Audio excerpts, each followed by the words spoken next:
cours de cette réunion, c'est qu'en fait, vous avez dit qu'on choisit un domaine professionnel par rapport à ce qu'on aime. Mais par exemple, je vais prendre mon exemple à moi. J'aime le domaine du marketing. Donc en fait, il y a le problème essentiel que nous, toutes les filles, en rencontrent, c'est le pôle d'eau. Alors à part l'université qui nous donne le droit de mettre le pôle d'eau, moi je suis en BTS et on ne peut pas mettre le pôle d'eau. Donc en gros, je fais pas ce que j'aime, c'est ça? Parce qu'on ne peut pas mettre le pôle d'eau. Donc est-ce qu'il n'y a pas des formations qui proposent par rapport à ce qu'on aime où on a le droit de mettre ce pôle d'eau en fait? Donc, oui, donc l'université qui ne propose pas des formations commerciales, on va dire, dans le domaine. Mais par exemple, c'est vrai, vous êtes en BTS, mais par exemple, à l'université, maintenant, il existe des licences, etc., en marketing. Donc, après marketing, il vaut mieux aller vers l'université et entamer peut-être 2 années d'études générales d'économie ou de gestion, et ensuite de se diriger vers le marketing. Donc je crois qu'en amont, il faut bien s'informer auprès de l'université. Et heureusement, maintenant, l'université de La Réunion a beaucoup développé son cursus. Donc il faut essayer, à mon sens, de chercher. Maintenant, c'est vrai, avec Chokri Pardo Perti, il est absolument BTS, donc moi, j'estime qu'il faut trouver des voies parallèles, équivalentes, pour y parvenir. Mais ce qu'on veut dire par là, que le chemin n'est pas fermé. Il y a des façons, il y a des itinéraires universitaires ou d'autres formations qui, à un moment ou à un autre, peuvent permettre de réaliser vos ambitions. Je suis d'accord avec vous, mais comme on l'a dit aussi, qu'il y a des sélections sur dossier. Donc ceux qui ont fait un BTS marketing, par exemple, ils ont plus de chances d'être pris en licence marketing à l'université. Mais ça c'est un standard de raisonnement. Par exemple, quelqu'un qui est issu d'une licence économie-gestion et qui se dirige vers, par exemple, une formation de master en marketing, a tout à fait les chances d'être prise, tout en faisant preuve, évidemment, durant son cursus, d'un bon niveau d'études. Il y a beaucoup aujourd'hui de voies de formation parallèles et qui mènent. Donc je crois qu'il faut s'informer davantage. N'ayez pas peur, rapprochez-vous des CIO, rapprochez-vous des formations de conseil à l'université qui vous donneront toutes les voies possibles pour y parvenir. Moi, je souhaite rajouter une petite information à ta demande. J'ai ma sœur qui porte le PAPDO, qui a fait une licence en marketing en professionnalisation. Donc, il y a GEM formation, qui fait donc après un BTS une licence. Après un BTS. Oui, mais apparemment tu es en BTS, si j'ai bien compris. Mais par exemple, je pense à mes autres sœurs qui sont encore en terminale, par exemple. Mais elle peut faire un DUG à la fac et intégrer cet organisme de formation. Un DUG de n'importe quoi, économique, un DUG de droit. Elle a fait commerce international, ça n'a rien à voir. Et arrivée à ce BTS, elle s'est dit j'ai envie de faire du marketing. Donc elle a fait une licence en marketing. Elle ne pouvait pas faire à l'université parce que c'était à Saint-Denis et nous on voulait qu'elle reste près de nous dans le sud. Elle a fait ça via GEM Formation dans une entreprise en professionnalisation. Donc là elle a eu de la chance, moi je l'ai prise en professionnalisation chez moi, mais tu en as plein d'entreprises à Saint-Denis qui vont te prendre sans problème, et au moins tu auras une licence en marketing. Pendant cette année de licence, tu peux toujours chercher des boîtes de communication comme Globe Communication, ou il y en a plein à Saint-Denis qui ne s'arrêteront pas au fait que tu as un PAPDO. Si tu es capable et que tu as les bonnes notions et bien sûr un bon dossier, le PAPDO ne sera pas un frein. Il y a plein de femmes qui travaillent dans des bureaux et qui portent le PAPDO. Il y a Achik qui vient de me dire là qu'à la Maison Blanche, ils viennent d'embaucher une femme qui porte le PAPDO, qui s'occupe des affaires religieuses, par exemple. À la Maison Blanche, pourtant les États-Unis, on connaît, c'est un pays. Ah non, États-Unis, c'est pas pareil. C'est beaucoup plus. États-Unis, c'est. Oui, donc. Même voilà, nos sœurs nous disent même en Angleterre, il y a énormément de femmes qui travaillent. Voilà, donc je crois qu'on va recentrer le débat un petit peu. Il est certain que à Pardanoto, Abra, Desma, problème, c'est pas la peine de se voiler. Face, bon, le problème existe. Bon, nous, on a tendance à tourner en rond et on veut entendre style faites cette formation ou enlevez vos cordeaux ou maintenez, et je crois que nul ne pourra apporter cette réponse. Le public est intelligent, nous on est là pour vous donner quelques pistes d'orientation. Il ne faut pas oublier qu'il n'y a pas que la France, hein. Il y a aussi par exemple l'Angleterre, où je crois qu'il y a un peu plus de tolérance sur ce plan. Donc pourquoi ne pas se diriger vers ces pays pour approfondir davantage ces études? Mais c'est vrai, il faudra être mobile. Allez, tout ne comporte pas aujourd'hui que des avantages, hein. C'est la théorie des bilans, hein. Avantage, inconvénient, avantage, inconvénient. Les deux, il faudra les concilier. Donc, soit être mobile, l'Union est en train de réfléchir afin d'établir des passerelles, hein, avec World Federation ultérieurement, et en train d'étudier un projet pour éventuellement inciter nos jeunes à aller étudier en Angleterre, où jusqu'à présent il y a plus de tolérance. Donc, ne vous focalisez pas sur un obstacle. L'obstacle est là. Essayons de chercher toutes les solutions satellites qui gravitent autour pour pouvoir y choisir laquelle est adaptée. C'est comme ça qu'il faut raisonner. Il ne faut pas raisonner à l'absolu. Juste pour revenir, je voudrais répondre à la jeune fille et à Youssef tout à l'heure. Une anecdote. Je me rappelle à une époque, mon père, il avait un magasin de confection. Il a reçu des chemises, des chemisettes. Et la première remarque que j'ai eue, c'était ça marchera pas. Il m'a foutu une claque. Et je l'oublierai sûrement pas jusqu'à présent. Il m'a dit ne pense jamais négatif. Pense toujours positif. Alors je vous demande une chose aujourd'hui, je ne vais pas vous mettre une claque, mais pensez positif. Arrêtez de penser négatif. Dans votre cas, je suis d'accord, le contexte économique, le contexte social, le contexte politique, ce que vous voulez, le contexte mondial est peut-être pas optimiste, mais soyez-le vous d'abord pour que vous puissiez changer votre avenir. Si vous serez négatif dès le début, que vous penserez négativement, la répercussion sera négative. Imam Ali l'avait dit, quel que soit ce qu'on y plante, dans le cœur des jeunes, elle l'acceptera. Donc mettez-y aujourd'hui des graines de positivisme. Peloi, Bizo, le Pardo, ce n'est pas un obstacle. Ce qui vous entoure, ce sont des obstacles. Le Pardo est un bouclier. Ne l'oubliez pas, le Pardo est un bouclier et doit vous aider à affronter ces obstacles, et non un obstacle. Alors, comme l'a dit Sagir, il faudra aller vers l'avant, et soyez positif. N'allez pas en vous disant je ne pourrais pas être ingénieur. Aujourd'hui, il y a des ingénieurs à la NASA qui portent le Pardo. Je suis désolé, les filles, il faut peut-être viser haut, effectivement, comme l'a dit votre en plus maîtresse de Madrissa, je crois. Donc, il faut y aller très loin, il faut viser loin. Maintenant, ne vous cantonnez pas à un obstacle, comme l'a dit Amine, ce n'est pas un obstacle. N'oubliez pas, hein, que vous avez aussi une palette de formation via le CNED, et le CNED propose de très formations de haut niveau, hein, que vous pouvez parfaitement, à mon sens, réussir. Hein. Ici, à Sainte-Clotilde, il y a un bureau du CNED. Hein. Donc, on peut contacter les services de l'Union au cas par cas, ils sauront vous orienter. Donc, le CNED aussi est une solution qu'il ne faut pas occulter. Hein. Il y a beaucoup de gens qui ont réussi et qui ont fait leurs preuves. Voilà, exactement. Donc, les formations par correspondance. Donc, vous voyez, on en revient toujours au leitmotiv qui anime, à savoir, il faut avoir une volonté de faire. Soyez motivés, ambitieux, et vous verrez que les portes vont s'ouvrir. Allez-y, posez des questions encore plus pertinentes, techniques.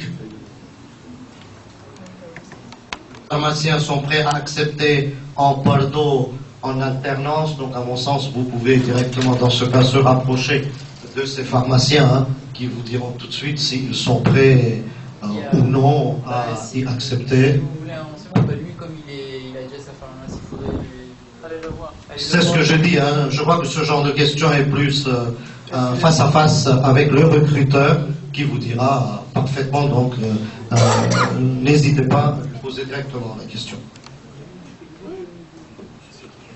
Ou bien vous envoyez votre demande à idjeune@yahoo.fr. faire, et puis l'Union se chargera de véhiculer vos sollicitations, vos demandes. Ok? Donc, Coine Crapé adresse email, oui, allez-y. Moi, je m'adresse surtout que pour réussir à tout ce qu'on veut, il faut qu'on ait une bonne base. Et le truc, c'est qu'il y a des gens qui ne peuvent pas se permettre de faire des cours particuliers. Est-ce que c'est possible dans notre communauté de nous aider à étudier? Oui, et là aussi, je crois que vous pouvez, dans ce cas, toujours contacter les services de l'Union et soumettre votre cas, et l'Union saura vous assister. Oui, il n'y a pas de souci. D'accord. Il y a un projet en cours, mais je ne sais pas. Oui, c'est vrai qu'on a beaucoup de projets qui sont en cours, mais je crois qu'il faut se rapprocher, et là, vous aurez des questions directes. N'hésitez pas. Il faut contacter les services de l'Union. D'accord? Il y a des commissions qui sont là pour ça et qui sauront de manière efficace apporter les solutions à vos difficultés. J'avais une question pour les commerciaux. Est-ce que vous pouvez un peu plus nous parler du métier de la formation commerce international pour ceux qui seraient intéressés par le commerce international, si vous avez des connaissances sur les perspectives d'avenir de ce cursus?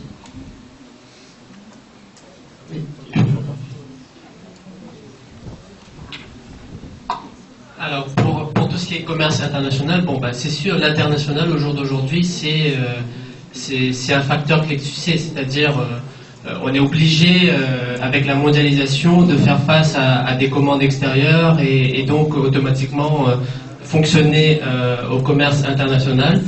À La Réunion, donc, vous avez donc le BTS Commerce International qui est ici, si je ne me trompe pas, le lycée Lecomte de Lille, et dans le sud, le lycée privé Saint-Charles. C'est une très très bonne formation, et vous avez en deuxième année un stage chez un transitaire qui vous permet justement de travailler à cette mondialisation. Et sinon, pour revenir à l'EGC, oui, on fait aussi du commerce international à l'EGC, donc cela aussi peut vous permettre de voir cette ouverture vers l'international, et aussi via le stage à l'étranger de 6 mois, dans le pays que vous choisissez, que ce soit Dubaï ou Angleterre, Australie. Oui, sois plus précise. Parler des débouchés, en fait, des débouchés du métier du commerce international. Les métiers, ça peut être acheteur d'une entreprise comme la mienne, par exemple. Tu peux nous chercher des fournisseurs à l'étranger. Chez Mamod, pareil. Peut-être chez Sogecor, ils ont un poste d'acheteur aussi, premièrement. Deuxièmement, c'est transitaire, donc dans toute la globalité. Chez un transitaire, il vaut mieux que tu aies une ouverture internationale. Peut-être plus tard, chez un pharmacien aussi. Un pharmacien, peut-être des besoins qui viennent de l'extérieur. Donc voilà, concrètement, c'est la globalisation, c'est toujours virer vers le monde. Ce que je voulais savoir aussi, c'est que est-ce qu'avec la crise actuelle, le commerce international a toujours des perspectives d'avenir? Personnellement, je suis en première année de BTS Commerce International, mais je ne sais pas si j'ai pris la bonne voie ou pas. Si, puisque de toute manière, surtout à La Réunion, on est dépendant du commerce international. On fabrique presque rien à La Réunion à part des yaourts et un peu de viande, je crois. Donc, et du sucre. Et tout ce qu'on a là autour de nous, ça vient du monde extérieur. Donc automatiquement, le commerce international, c'est la base des métiers à La Réunion. Et puis plus tard, tu pourras t'adapter. Comme on l'a dit, tout le monde s'est adapté ici. Mamod s'est adapté, il était informaticien, il s'adapte à la finance. Goulam, il était géographe, il s'adapte à une station-service. Moi, je sais pas, j'étais plutôt commerçant aujourd'hui, je m'adapte à une stratégie d'entreprise. Donc plus tard, il faudra t'adapter, mais c'est clair que c'est un métier d'avenir. Quand tu as choisi ça, enfin c'est plus personnel, mais quand tu as choisi, quel était ton objectif à ce moment-là? Le fait d'avoir choisi cette branche en particulier, le commerce international. Quel est ton projet professionnel? Mon projet professionnel, au début, c'était de travailler dans l'import-export parce que je voyais que c'était un marché très porteur.